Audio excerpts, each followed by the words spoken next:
we're joined by former U.S. Ambassador to the United Nations, Ambassador John Bolton. Nice to see you, sir. Glad to be with you. Well, you've known Colin Powell a long time, as a lot of us have. Certainly his comments about Donald Trump will not go down very well with Trump supporters, and will sharpen a question that has often been asked in this town, which is he really a Republican? Well, it's a good question. You know, he himself said when he went into the military in the early 1960s, he was a Rockefeller Republican.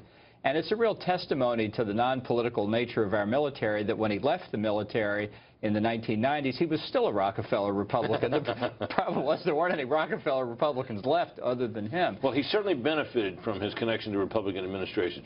He was Ronald Reagan's national security advisor, right? That's correct. And then George H.W. Bush made him chairman of the Joint Chiefs, and then, of course, Secretary of State under George W. Bush. So he has a long record of serving under Republican presidents who gave him opportunities. And serving under Democratic presidents. And you know, it's a phenomenon I think the press simply doesn't understand. A lot of people rise through the ranks in Republican or Democratic administrations. When they're Republican, they're characterized as Republicans. And yet it's simply a career path for career people.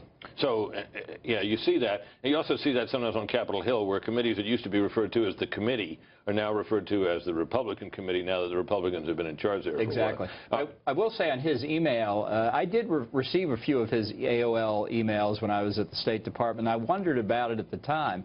Classified material. Right? On advice of counsel, I'm not going to answer that question. I don't really remember, honestly. But I asked him about it once, and he said, you can't trace these emails.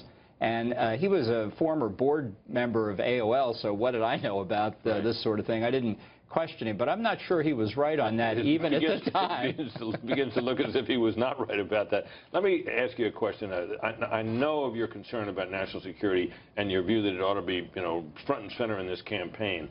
In your judgment, has it been? No, I don't think so. And I really think this is a leadership issue. You were talking earlier with Byron York about polls in Ohio that show that 5% of the people there view terrorism as the top issue. Look, the most important job of the President of the United States is to protect the country from foreign threats. And if people are not talking about it enough, then I think that's a failure, because the principal way you ought to judge candidates is whether they can be commander-in-chief and responsible for external affairs.